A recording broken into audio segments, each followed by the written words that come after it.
Você sabe quando o perito está impedido de atuar? Então presta atenção, dá um like nesse vídeo e se inscreve no canal.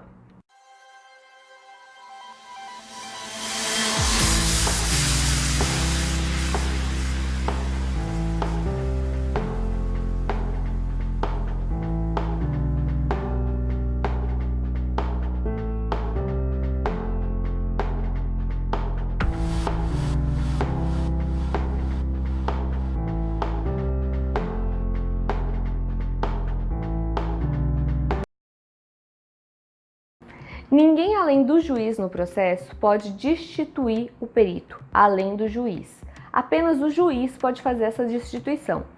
Só que o que acontece? Tem alguns motivos que são impedimentos para o perito atuar naquela causa. Ou seja, ele fica impedido, ele não pode atuar. Então, são os motivos do 144 do CPC. O que acontece? O 148 do CPC, ele prevê que os motivos de impedimento e suspeição vão recair sobre os auxiliares da justiça, ou seja, o perito. Então, o 144 do CPC, ele prevê os impedimentos do juiz, que também recaem sobre o perito. Cabe ressaltar que ninguém, além do juízo, pode destituir o perito nomeado. Então, apenas o juiz. Mas, se você tiver informação de que o perito tem alguma suspeição ou impedimento, arguindo isso, o juiz provavelmente vai fazer a substituição.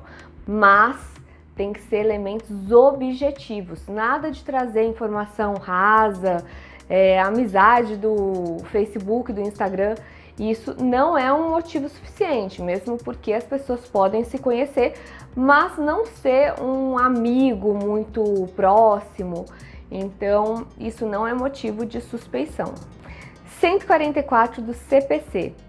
Há impedimento do juiz, sendo-lhe vedado exercer suas funções no processo, em que interveio como mandatário da parte, oficiou como perito, funcionou como membro do Ministério Público ou prestou depoimento como testemunha. Ou seja, tá como Ministério Público, provavelmente o perito não vai ter figurado, mas o perito deve se atentar quando ele funcionar como testemunha, quando ele tiver como advogado. Tem peritos que também têm OAB, então fizeram direito e tiraram só OAB.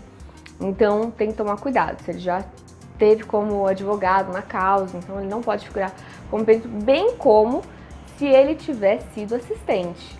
Então não está no rol, mas a assistência também é impedimento. De que conheceu em outro grau de jurisdição, tendo proferido decisão. Bom, isso aqui não cabe ao perito, porque o perito não era juiz, a não ser que ele tenha sido, a não ser que ele seja um perito, um juiz aposentado que está fazendo perícia agora. Mas nesse caso, não cabe ao perito. 3.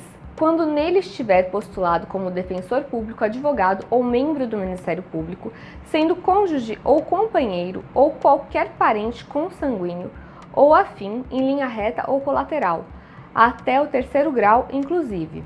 Então, é muito óbvio, se ele for da família, da parte, se houver alguma relação de consanguinidade, sim, há impedimento, porque ele não vai conseguir ser imparcial, ele vai ter uma parcialidade ali, porque é a família dele. Nem que seja pro bem nem pro mal, né? Pode ser que ele odeie a família, então também pode acontecer isso.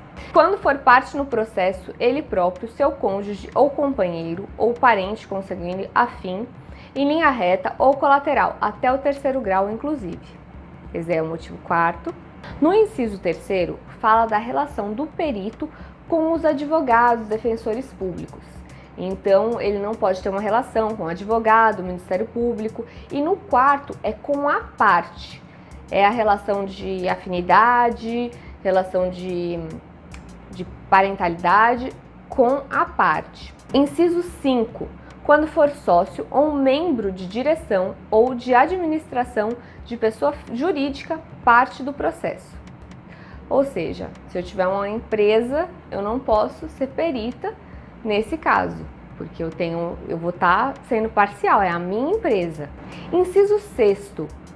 Quando for herdeiro presuntivo, donatário ou empregador de qualquer das partes, ou seja, haveria uma relação aí. Então, vamos supor ali que que o cônjuge do perito tem um escritório de advocacia e esse cliente tá ali como parte e o perito é nomeado, então ele fica impedido, porque ali é um cliente do seu cônjuge, mesmo que naquela causa ele esteja sendo patrocinado por outro advogado. Mesmo assim, há impedimento, porque o cliente é do escritório do cônjuge do perito. Inciso 7º, em que figure como parte instituição de ensino com a qual tenha relação de emprego ou decorrente contrato de prestação de serviço. Vamos supor que o perito dê aula em uma faculdade, uma pós-graduação.